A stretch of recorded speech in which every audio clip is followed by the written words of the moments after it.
El tema de hoy es amor y atención en la crianza de los hijos y vamos a ver 4 herramientas en el transcurso de estas 2 semanas que vienen. O sea, hoy día y la próxima, perdón.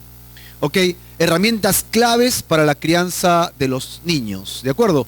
Y la primera herramienta que vamos a hablar es acerca del amor. Y todo el mundo dice, obvio, pues todo padre ama a sus hijos. Hemos hablado un poco de la mala crianza, la buena crianza, y ahora vamos a hablar un poco de herramientas para criar.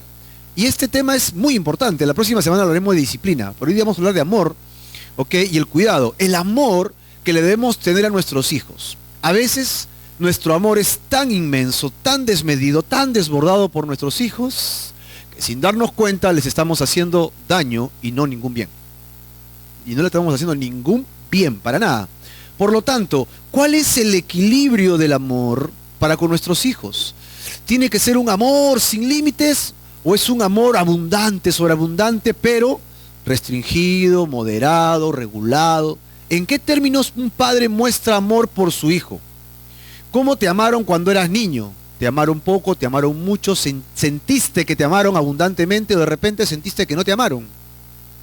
No lo sé, pero yo creo que donde podemos encontrar el equilibrio perfecto de cómo amar a nuestros hijos es en la palabra de Dios. ¿De acuerdo? Por eso que el tema de esta mañana va a ser un estudio inductivo, un estudio expositivo del libro de Tesalonicenses, y vamos a ir al capítulo 2. Si gustas, si tienes una Biblia puedes ir allí, o si quieres me acompañas porque todo el texto lo vamos a ver acá adelante para que lo podamos leer juntos. ¿De acuerdo? Y vamos a ver acerca de esta primera herramienta del amor, ¿de acuerdo? A los ojos de Pablo, ¿no? Pablo, el que era conocido como Saulo de Tarso y luego se convierte y él es un predicador ahora del evangelio que antes acosaba para destruir. ¿Ok? Ahora él es el que promulga, el que lleva el evangelio. Y él va a escribir en el capítulo 2, ¿ok? He rescatado el versículo 7 y 11 que dicen, antes fuimos tiernos entre ustedes como la ¿qué? Como la nodriza que cuida con ternura a sus propios hijos. Nos damos un brinco al 11 y dice, así como también saben qué modo, como el padre a sus hijos, exhortábamos, animábamos y luego hace una lista de lo que él hace. Mira, en el capítulo 7, ok, él habla acerca de ser una nodriza y de ser un padre. Bueno, Pablo solo no. Era la labor de los apóstoles y de aquellos que viajaban con Pablo para hacer la obra con la gente a la que le escuchaba. Así que Pablo se presenta como un padre o como una nodriza, un papá o una mamá, en otras palabras.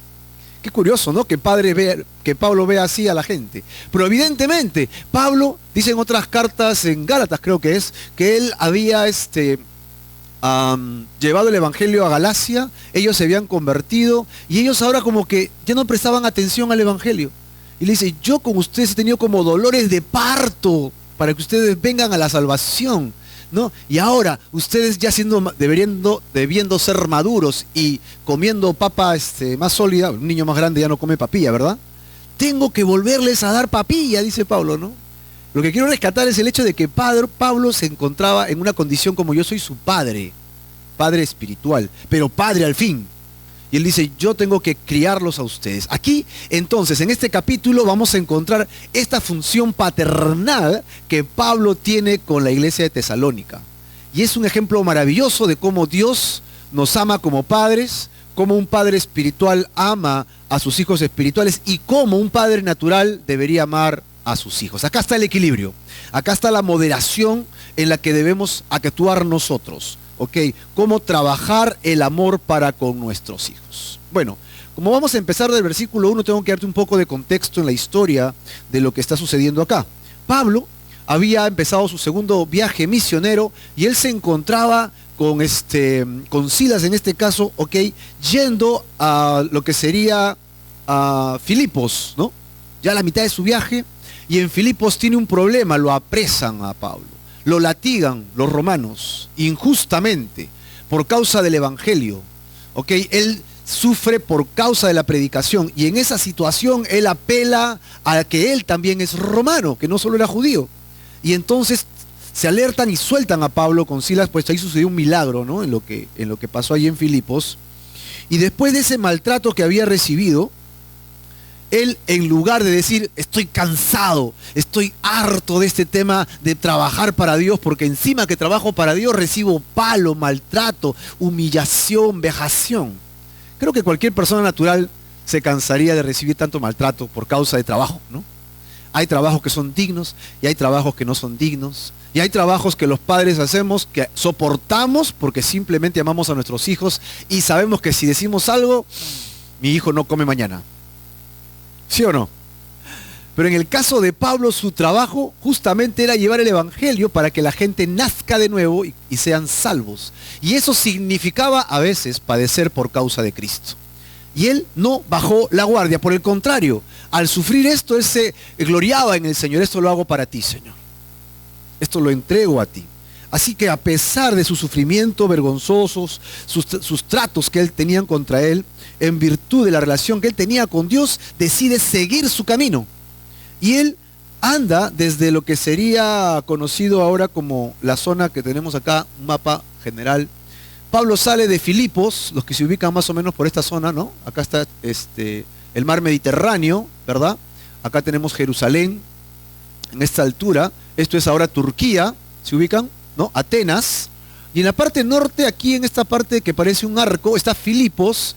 Y Pablo sale de Filipos. Obviamente los viajes de Pablo eran caminando, porque él no quería llegar rápido, él iba de pueblo en pueblo predicando, así que él iba caminando, y desde Filipos a Tesalónica, no sé si llegas a ubicarlo aquí, son más o menos 160 kilómetros, caminando y predicando, después de haber sufrido latigazos, golpes y todo lo demás.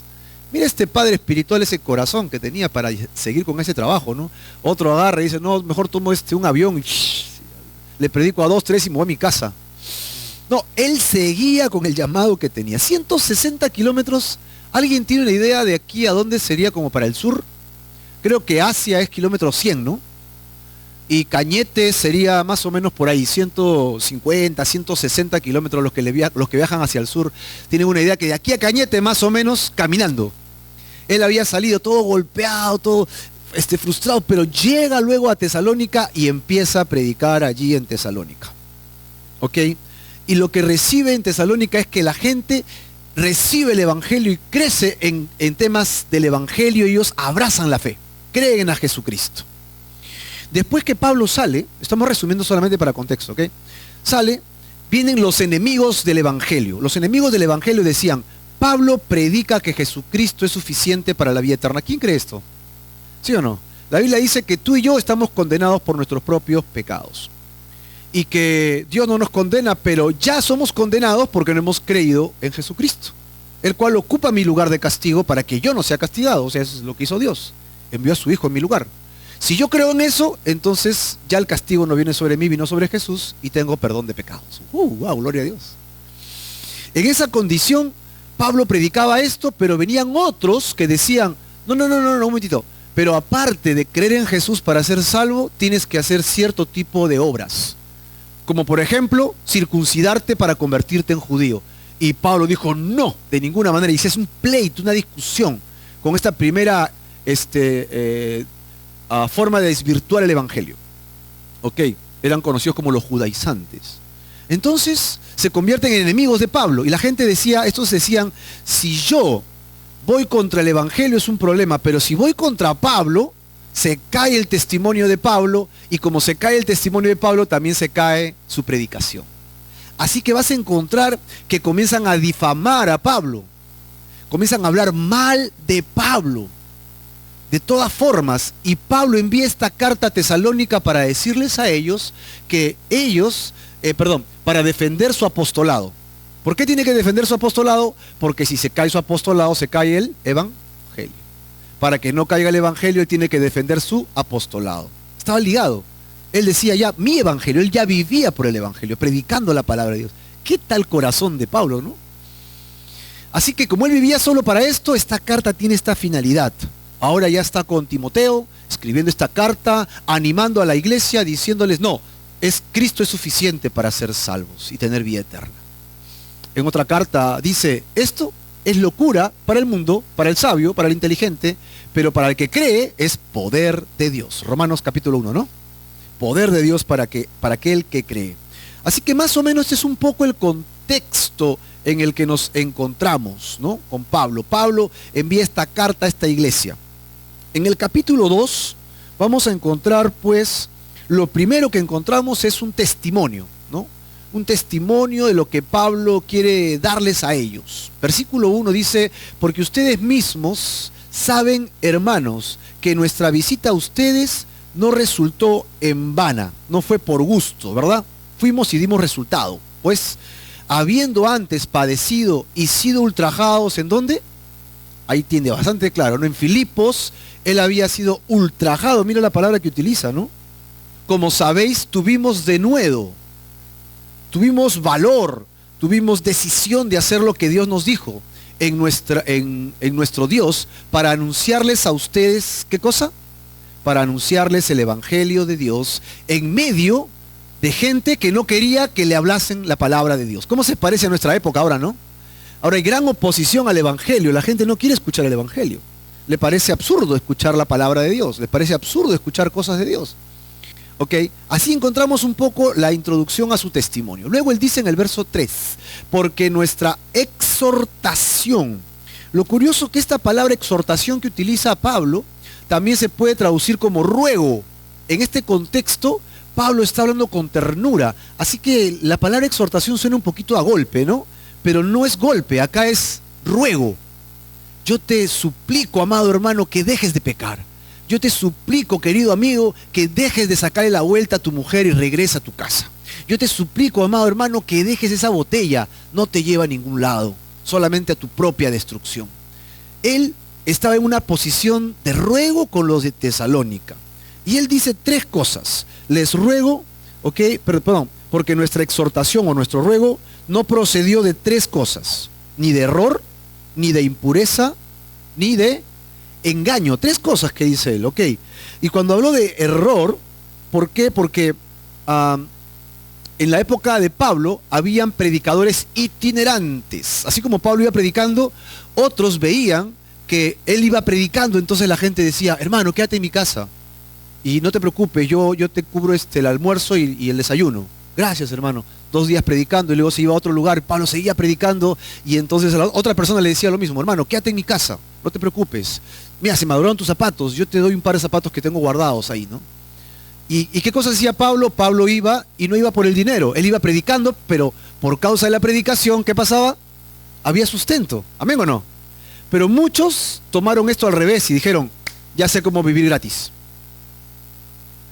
Así que hacían un discursito, su speech, iban a todo lugar, decían el mismo speech, y entonces ¿qué hacían? Vivían de la gente.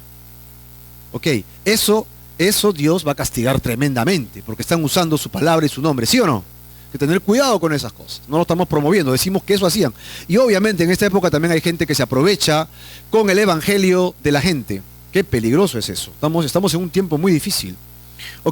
Así que estos impostores hacían mal uso, hacían un uso errático del evangelio, y Pablo decía que él les rogaba, pero no era como esos fraudes. Él era de verdad el apóstol que Dios había enviado.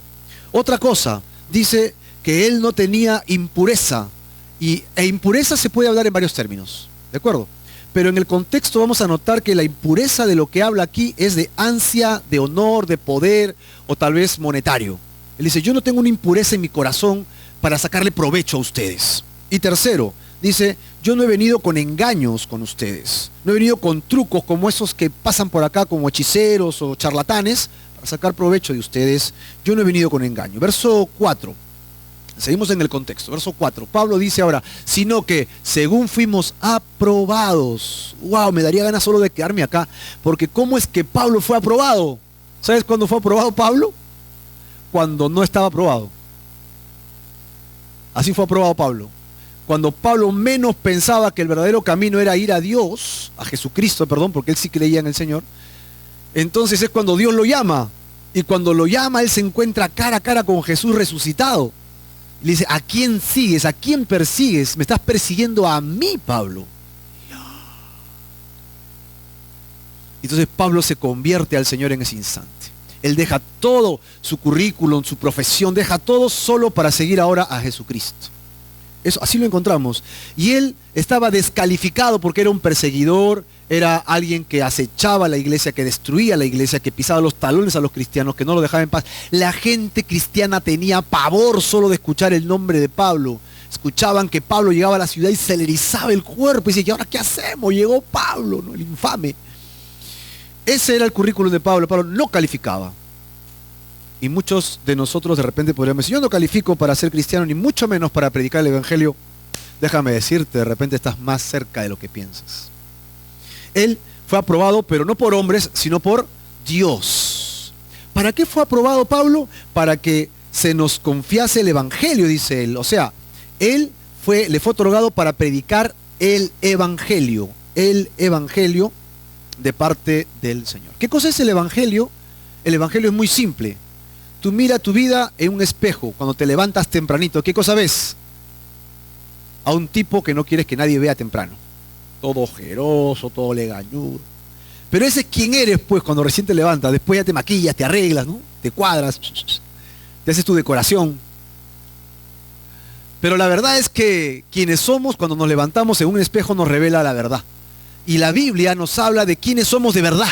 Cuando tú vas a la ley, ¿qué encuentras? Que has fracasado igual que yo. Todos aquí hemos roto la ley, le hemos hecho trizas, es más, nos jactamos muchas veces de haber roto la ley de Dios. Decimos, no, sí, yo miento y a mí nadie me hace el chuequito. Yo miento y a mí me sale todo bien. Yo manipulo a la gente. Estamos mintiendo y la Biblia dice que no debemos mentir. Es uno de los mandamientos nada más. Y seguimos con los mandamientos, te vas a dar cuenta que hemos roto todos los mandamientos, ¿verdad? No, por ejemplo, no fornicarás, no tengas una relación aparte, pero en el Nuevo Testamento Jesús dice, si miras a una mujer solo para codiciarla, ya adulteraste acá en tu corazón. Y eso también es para las mujeres, ¿ok? Entonces, ¿qué ser humano no ha mirado a otra persona y la ha codiciado? Uy, ahí todo no se puso raja, no. Nadie está mirando. Pues esa verdad nos hace quebrantadores de la ley y como consecuencia no tenemos acceso al trono de la gracia, no tenemos acceso a Dios. Dios, como es santo, no nos puede recibir. Entonces, ¿cuál es nuestro destino? El infierno. ¿Por qué? ¿Dios es malo? ¿Nos envía al infierno? No. Es porque no podemos ir al cielo con Él y el otro lugar que queda solo es el infierno. Así que ahí nos vemos. ¿A dónde nos vamos? Al infierno. Ese es nuestro destino. Tú y yo calificamos para ir al infierno. Como dicen, ay, ¿y ahora qué hago? Uy. Claro que uy, porque el infierno es para toda la eternidad. No es para un ratito. Nadie te va a sacar el infierno ya. Ahí es para siempre. Sufrimiento eterno. Entonces, ¿qué hizo Dios? Ahí viene la gracia, ahí viene el regalo, el evangelio, la buena noticia. Porque hasta ahora son malas. ¿Y cuál es la buena? La buena es que tú deberías pagar con muerte, pero Dios envió a alguien sin pecado para que pagara por ti. Alguien fue ante el juez y pagó, ¿cómo se dice? Tu fianza, eso es. Pagó tu fianza y él se acreditó tu culpa. Y tú sales libre, siendo culpable. Eso hizo Dios con nosotros. Dios pagó tu fianza a través de Jesucristo y Él recibió en su cuerpo tu pago. Por eso es que murió en una cruz. Eso es el evangelio. Si tú crees esto, tienes vida eterna. ¿Crees esto? Y si no lo crees, medítalo, por favor. Tienes el resto del día para meditar en esto. Estoy en pecado, me voy al infierno. Yo no quiero al infierno, ¿qué tengo que hacer? Cree en Jesús que ocupó tu lugar de castigo, solo en eso. Arrepiéntete de tus pecados y ven al Señor. Y entonces el evangelio se hace propicio, se aplica en tu vida y a partir de ese instante tienes vida eterna en Cristo Jesús. Este evangelio que les acabo de resumir en pocas palabras es el que Pablo venía predicando porque Dios lo había aprobado para que lo vaya a promulgar, a explicar a la gente. Así de simple. Así que la gente escuchaba, creía en esto y se convertían a la fe en el cristianismo. Y entonces Pablo dice, así hablábamos, así explicábamos. Y 2 puntos, no para agradar a las personas. Pablo dice, yo vengo a predicarles, a hablarles, y si te molesta, lo siento, yo no te quiero molestar, yo te quiero evitar el infierno, y tengo que explicarte las 2 cosas. Yo no vengo para agradar a los hombres, sino vengo para agradar ¿a quién? A Dios. ¿Por qué? Porque Él es quien prueba los corazones. Él sabe por qué te lo digo, y tú sabes por qué lo rechazas o lo aceptas. Yo no he venido a juzgarte, Yo he venido a hablarte del amor de Dios, que no quiere que nadie se pierda, sino que más bien todos procedan al arrepentimiento. Es el corazón de Pablo. Porque nunca, y dice Pablo 3 cosas. Una, fuimos lisonjeros o palabreadores o aduladores con la gente. Tampoco con ustedes, tesalonicenses, encubrimos avaricia, no lo hicimos por dinero, ni tampoco buscamos gloria. Ninguna de estas 3 cosas cuando llegamos a la iglesia, ¿ok? Y la gloria ni de hombre, ni usted, ni de nosotros mismos. ¿Por qué? Porque aunque podíamos serle carga a ustedes, como apóstoles en Cristo, no lo hicimos. ¿De qué acusaban a Pablo? Pablo lo acusaban de varias cosas. La gente itinerante, la gente mala, que usaba mal el evangelio, se aprovechaba de las mujeres, de la plata de las casas, y de eso acusaban a Pablo también, uno más. Él se agarra la plata, seguro que él maneja esto, seguro que él se gasta la plata en el otro. Seguro que por eso es que vienen muchas mujeres a la iglesia, porque Pablo se aprovecha. Difamaban a Pablo. Qué parecido es ahora la iglesia, ¿no? Tienen un parecido distinto, ¿no? Por la época. Pero y entonces, ¿qué hizo Pablo cuando llegó a Tesalónica? Pablo lo que hizo, dijo, como me están acusando de esto, yo no voy a recibir un solo centavo de ustedes. Voy a trabajar. Pablo hacía carpas, su chamba era hacer carpas. Así que él trabajaba en la mañana de carpero, en la tarde de carpero, y en la noche predicaba el evangelio. ¿Para qué? Para no caer en descrédito de los tesalonicenses por el descrédito que querían contra él. Imagínate, Pablo tuvo que trabajar encima de predicar. O sea, ¿en qué momento? El hombre no dormía. Pobrecito. Así que, ahora Pablo entra en el tema. ¿Cuál es el cuidado tierno de un padre? ¿Cuál es la meta aquí? La meta es mostrar un gran amor por ellos. Primero, Pablo usó palabras cariñosas y tiernas para sus hijos espirituales. Eso lo tienes ahí en tu material, ¿ok? Si puedes, chequearlo porque al final con estos subtemas vas a evaluar, ¿ok? Vamos a entrar en evaluación. Pablo utilizó acá en Tesalónica un lenguaje infantil, un lenguaje muy simple para que lo pudieran entender, ¿de acuerdo? Y un lenguaje paternal en estos versículos que vamos a ver en este instante, porque se consideraba así, un padre espiritual para esta iglesia. Versículo 7, mira, antes fuimos tiernos entre ustedes. Tiernos.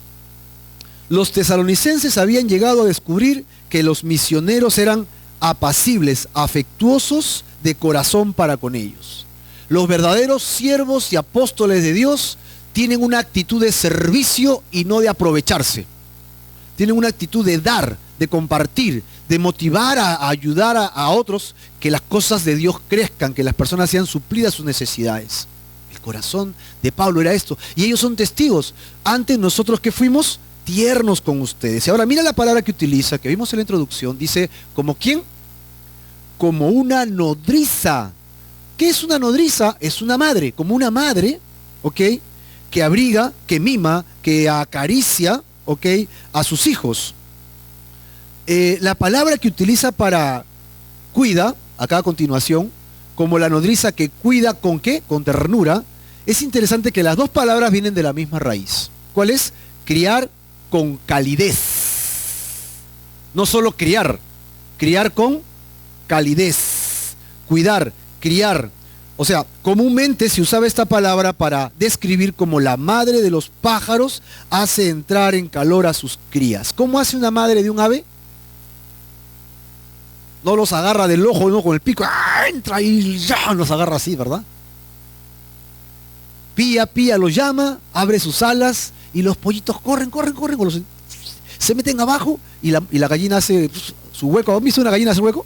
Hace un hueco ahí y luego no sé qué hace encima y pone sus alas y se queda ahí. Y los pollos están ahí, calientitos. Esa palabra que estamos describiéndola gráficamente ahora, es la misma palabra que utiliza Pablo para decir su actitud para con los de Tesalónica. Como la nodriza, ¿no? Pone una cubierta calurosa con ternura a sus propios hijos. Es que Pablo se consideraba de alguna manera femenino porque él está considerándose como una gallina, como una ave femenina. No, él no es femenino, lo que él está diciendo es que su cariño es como la de una madre. Así, sumamente tierna. Y Dios mismo utiliza estas frases. Jesús mismo también utiliza estas frases porque es el cariño que debe tener un padre hacia un hijo, hacia una hija. Maravilloso ejemplo que encontramos en Pablo cuando habla entonces acerca de la ternura en criar a sus hijos. Así que el primer punto que estamos viendo es que Pablo usó palabras cariñosas y tiernas. Ok, estamos en el contexto del amor que Pablo tiene con Tesalónica. Y luego vamos a llevar estos puntos a nuestra reflexión. A ver, ¿qué tan cariñosos somos con nuestros hijos o sobrinos? Este fue el primer punto. Punto 2. El punto 2 dice, Pablo fue un guía espiritual para sus hijos espirituales. Mira lo que dice a continuación. Tan grande es nuestro afecto. Otra vez la palabra, mira esta palabra tierna, afecto, ¿no? Y en la literatura griega, esta palabra afecto que encontramos aquí, ¿la tienes? Era un término fuerte para referirse al cariño de los padres que añoraban a sus hijos que habían fallecido. Es decir, no solo es, te quiero mucho, bro, y la agarras del cuello, cuando puedas cuenta conmigo, es un cariño fraterno, no íntimo. Pero es diferente cuando un padre ama a un hijo. Y es mucho, mucho, mucho más diferente cuando un padre ha perdido un hijo, sobre todo grande. Y él añora ver a su hijo. ¿Qué habría sido mi hijo?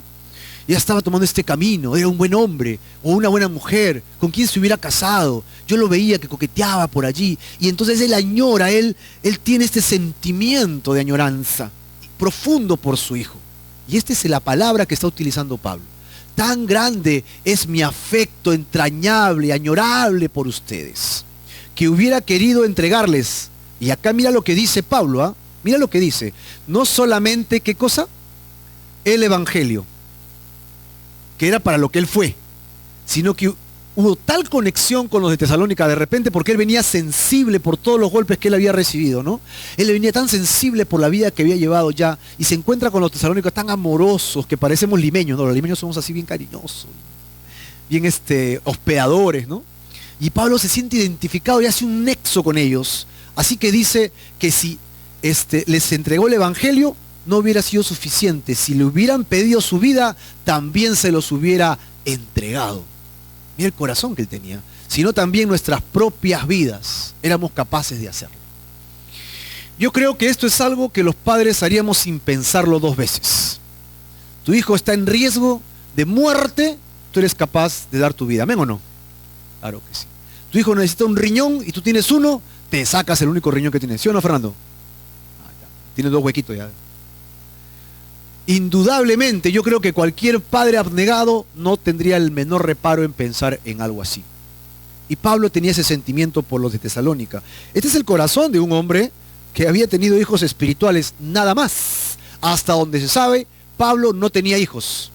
Hijos físicamente hablando, ¿no? Porque habéis llegado a sernos, ¿qué cosa? Muy queridos. ¿De qué tamaño era su cariño por ellos? Era inmenso, no era inmenso, dice muy, o sea, de lo normal, arriba, muy queridos. Así que Pablo y Silas y Timoteo recuerdan su obra en Tesalónica. Todas aquellas escenas de gozo, adaptación, almuerzo, reuniones, llanto, exhortaciones, horas desvelándose, de repente trabajando para ellos. ¿Ok? Es algo que él tiene muy claro en su corazón. Así que segundo punto, que Pablo fue un guía espiritual para sus hijos espirituales. Afecto y guía. Tercero, Pablo estuvo dispuesto a soportar duros trabajos por sus hijos espirituales. Mira lo que dice el verso 9. Porque os acordáis, dice el verso 9, hermanos, de nuestro arduo trabajo, dice otra versión, ¿ok? Ahí dice trabajo. Arduo trabajo, ¿y qué? Y fatiga. ¿De qué? O sea, ¿Pablo estaba cansado o no? Sí, porque él dice claramente que es arduo. Pablo tenía un desgaste físico, un desgaste emocional, un desgaste mental, porque él tenía que trabajar, pensar en su trabajo y sabía que tenía que prepararse para poder ir a dar palabra y escuchar. Ahora él tenía que trabajar de sol a sol y encima él no recibía ninguna veces gratificación emocional. Toda la carga la tenía él solo. Era arduo su trabajo y su fatiga, como trabajando de noche y de día para no ser gravosos a ninguno de ustedes. Es decir, Pablo no quería que la difamación que venía contra él, ellos digan, ya ves, tienen razón. Para cuidar sus corazones, Pablo se despojó de su derecho de poder recibir ciertas bendiciones para poder hacer el evangelio y comenzó a trabajar de manera independiente. Esto no lo siguió haciendo, lo hizo, él ya empezó a dejar de trabajar en otros lugares, ¿no? Y entonces, haciendo esto, ¿qué hizo Pablo? Les predicaba el evangelio de Dios. En medio de este desgaste, ¿ah? Y así son muchos pastores de Calvary. Cuando empezamos el ministerio, empezamos trabajando y enseñando la palabra. Hasta que en algún momento la iglesia dice, pastor, aunque sea le pagamos el mínimo, pues, pero ya deje de trabajar porque lo necesitamos a tiempo completo. O sea, el pastor puede tomar una decisión de fe, deja su trabajo y se ajusta económicamente al sueldo básico que la iglesia le puede dar, y por ahí un cacholito que otro, y entonces la iglesia comienza a crecer. ¿Amén o no? ¿Y por qué? Porque el pastor, la familia del pastor, está pensando en el evangelio, promulgar el evangelio, y no hacerse millonario ni rico. Ya tus programas personales a veces quedan desbancados, tu profesión queda en segundo plano. ¿Por qué? Porque más importantes son las almas. Este era el corazón de Pablo. Pablo había decidido hacer la voluntad de Dios en este caso. Punto 4. Pablo fue un ejemplo de vida entregada a Dios ante sus hijos.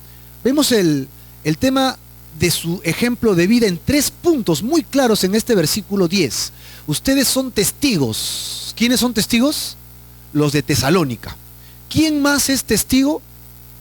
Dios también es testigo de 3 cosas. 1, de cuán santa. 2, justa. Y 3, irreprensiblemente. ¿Qué pasó? Se comportaba Pablo y los que estaban con él, con los de Tesalónica, ante los creyentes. Es decir, Pablo no tenía una vida doble.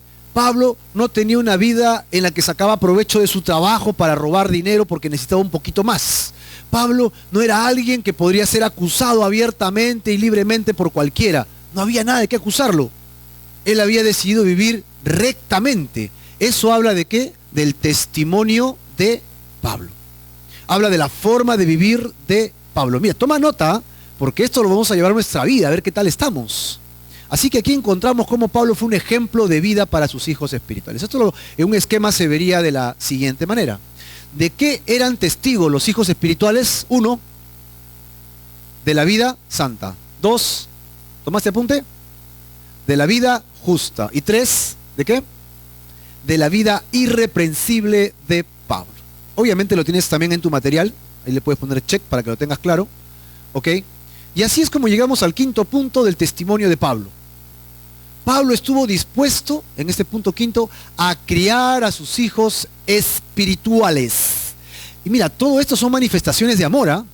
Todo lo que estamos viendo en este capítulo son manifestaciones en cómo es que Pablo ama a sus hijos espirituales. Así que te das cuenta que es más allá de un abracito y te doy para que comas. Va mucho más allá. El amor que un padre debe tener para su hijo consta de 5 puntos. Y el 5.º punto tiene 3 partes. Dice aquí en el verso 11, porque es 11 y 12. Así como también sabéis de qué modo como el padre a sus hijos. Mira, acá está el ejemplo. ¿Viste en el verso 7, ¿no? Era como una nodriza. Ahora, ¿cómo dice? Como padre. Como un padre a sus hijos. 1, ¿qué hace? Exhorta. Luego, 2, ¿qué hace? Consuela a cada uno de ustedes. ¿Pablo exhortaba públicamente o a cada uno por uno? Pablo exhortaba vía este Facebook, los consuelo hermanos, a todo el mundo, ¿no? En su muro. O él consolaba uno por uno. ¿Pablo exhortaba a todos a la vez desde un púlpito o Pablo se sentaba y exhortaba en amor a cada uno? ¿Qué hacía Pablo? Pablo pasaba tiempo con ¿quiénes? ¿Sabes qué significa eso? Que si fueran 10 personas, lo entiendo, puede ser. Si fueran 20, wow, qué tal trabajo. Si fueran 100, ¿en qué momento tenía Pablo para dormir? Si tenía que trabajar encima. Porque tú sabes que para escuchar a alguien no es, bueno, dime qué te pasa, 3 puntos, nomás te acepto y tienes 5 minutos. Eso no pasa, ¿verdad? Esas consejerías presionadas no funcionan. Normalmente son reuniones de 1 hora, 3/4 de hora, en que la persona conversa, abre su corazón, te explica cosas y te cuenta. Y para darte el contexto, a veces te cuenta su historia de cuando nació y de su papá, cuando de que naciera. Y entonces entra en tema y él abre su corazón y dice, wow, ya entendí qué pasa. Y entonces él exhorta y consuela. El trabajo de Pablo es un trabajo intenso. Y este es un corazón de un padre hacia un hijo. Escucha, pasa tiempo con ellos. O sea, los cría porque le toma tiempo, pero no en grupo, sino a cada uno. Imagínate, si un papá tiene un hijo, gloria a Dios, debería tener tiempo. Si tiene 2, qué bueno. Si tiene 10, a veces comete el error de que los hermanos mayores cuidan a los hermanos menores. A veces hay hermanos menores que han sido criados por sus hermanos mayores, ¿sí o no? ¿No han visto a papá? Papá solamente la foto y cuando lo han escuchado que llegó en la noche y se fue en la madrugada a trabajar. La referencia de papá. Y los hermanos mayores tomaron autoridad en la casa. Pero no, Pablo no fue así. ¿Qué hizo Pablo? A pesar de su cansancio, se dedicó a uno por uno. Ahora puede ser una llamada por teléfono, una visita a tu casa, un tema en el trabajo, un tema social, qué sé yo. Aquí encontramos entonces 2 puntos en cuanto a la crianza, si lo vemos en un enfoque de padre, ¿no? Que Pablo hacía con ellos. Y el tercer punto lo encontramos en el verso 12. Y dice, y os encargábamos. ¿Qué cosa encargaba Pablo? Pablo encargaba que ellos anduvieran, que ellos vivieran, que ellos desempeñaran sus vidas. Les encargaba, les testificaba acerca de cómo es que importante vivir dignos delante de Dios. Eso significa en armonía con Dios. Pablo les decía, sí, eso no está mal, pero si tú haces eso, eso no está en armonía con Dios. Eso no es lo que Dios quiere que hagas. Porque mira, la palabra de Dios dice esto, este es el camino, pero tú lo decides.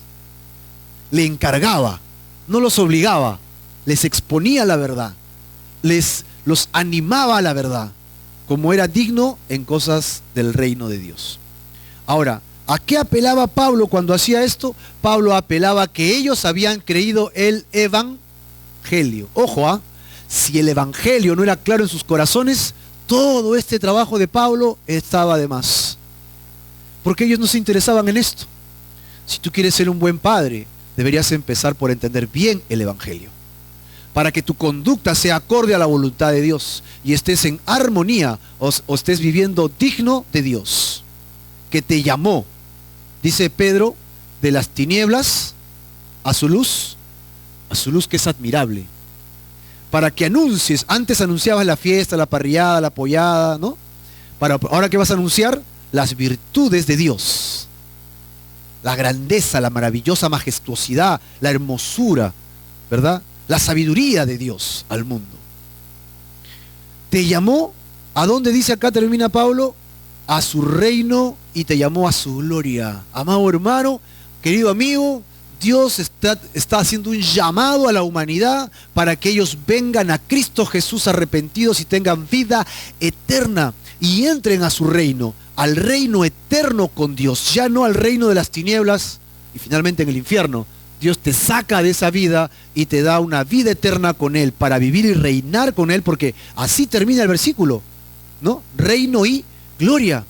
Así que si tú crees en Jesucristo, aparte de la vida eterna que Dios te da, Él promete que tú reinarás con Cristo, juntamente con Cristo en su gloria. ¡Wow! Eso yo no lo merezco, ni se me ocurre cómo será. Léete Apocalipsis, léete Isaías, mira a Adán cómo vivía y tendrás una idea de lo que es vivir con Dios en su reino y no en un ambiente espiritual, en un cuerpo físico. Léete Tesalonicenses y encontrarás que Dios tiene prometido para los que respondieron al llamado un cuerpo glorificado para que reine juntamente con Él para siempre. Este cuerpo que has traído hoy día, este body que tienes acá hoy día, este cuerpo va a padecer, ¿de acuerdo o no? Porque todos los que nacemos, crecemos, nos reproducimos y morimos. Y cuando morimos, ¿dónde va este cuerpo? Abajo pues, a la tierra, ¿no? Y si mi espíritu es salvo, ya no me voy al infierno, me voy al cielo con el Señor por la sangre de Jesucristo. Y el día que Jesucristo, que me ha llamado, venga por segunda vez, porque va a venir por segunda vez, ¿amén o no? Cuando Él venga por segunda vez, mi cuerpo va a resucitar de entre el polvo de la tierra con un nuevo cuerpo y se va a juntar con mi espíritu otra vez. Gloria a Dios. Mira, lo que te estoy contando parece un cuento, parece una fantasía, pero eso está en la palabra de Dios revelado por los apóstoles, por los profetas, para que el que cree lo reciba para la eternidad. ¿Quién cree? Yo te animo a que creas en Cristo Jesús, que andes en sus caminos, que aceptes el llamado de Dios para entrar al reino y gloria, y aceptes el amor maternal que Dios tiene para contigo, el amor paternal que Dios tiene para contigo, y recibiendo todas esas cosas en tu vida, todas esas cosas en tu corazón, entonces vas a tener facultad para poder criar de manera correcta. ¿A quiénes? A tus bebés, a tus niños. Pablo estuvo dispuesto a criar a sus hijos espirituales. Ok, ¿cómo? 1, exhortaba, ¿de acuerdo? 2, confortaba. ¿Y el último cuál era allí? Testificaba. ¿Para qué hacía Pablo esto? Vamos a verlo esto en relación a lo que pudiera actuar en la vida de los creyentes. ¿Cómo iban a actuar ellos? Si eran exhortados, iban a actuar con libertad porque sabían sus límites. ¿Cómo iban a actuar ellos cuando eran confortados? Con gozo, porque sabían que hay esperanza en Cristo Jesús. ¿Cómo iban a actuar ellos cuando eran impulsados a hacer lo correcto? Reverentemente, porque encontrarán que el camino hacia la eternidad, el camino hacia el cielo, empieza en las rodillas. Eso van a encontrar. Y si un padre logra entender esto, ¿cómo no se lo va a transmitir a su hijo? Y si un hijo crece así, imagínate todas las cosas que se evitaría. ¿Cuántos de nosotros que hemos conocido a Cristo ya siendo mayores decimos cosas como, ¿cómo no conocía al Señor cuando era joven? ¿Cuántos errores me hubiera evitado? ¿Cuánto dolor hubiera sacado de mi vida? ¿Cuántos de ustedes han pensado algo así? Pues esa idea transmítela a tu hijo. Si tu hijo empieza su fe desde pequeño, todos los errores que le vas a evitar, toda la angustia y el dolor que le vas a quitar de su corazón. Y cómo lo vas a convertir en libres, gozosos, reverentes al Señor. Terminamos con un resumen de lo que hemos estudiado hasta ahorita. Ok, lo tienes al final de tu página 1. ¿De qué modo Pablo mostró su amor para con sus hijos? ¿De qué modo? 1. Pablo usó palabras cariñosas y tiernas para sus hijos. El punto 1, ¿de acuerdo? Punto 2. Pablo fue un guía espiritual para sus hijos espirituales. Punto 3, ahí lo tienes numerados, ¿ah? Pablo estuvo dispuesto a soportar duros trabajos por sus hijos. Punto 4. Pablo fue un ejemplo de vida entregada a Dios ante sus hijos de manera santa, ¿recuerdas que eran 3? Justa y luego irreprensible. ¿Y el quinto cuál era? Pablo estuvo dispuesto a criar a sus hijos espirituales, exhortando, consolando y testificando. Pablo tenía una vida muy bien organizada. Eso lo transmitía a sus hijos espirituales. Ok, ahora vamos a llevar este cuadro de manera vertical a nuestra vida. Vamos a hacer una aplicación. La pregunta es para ti y para mí.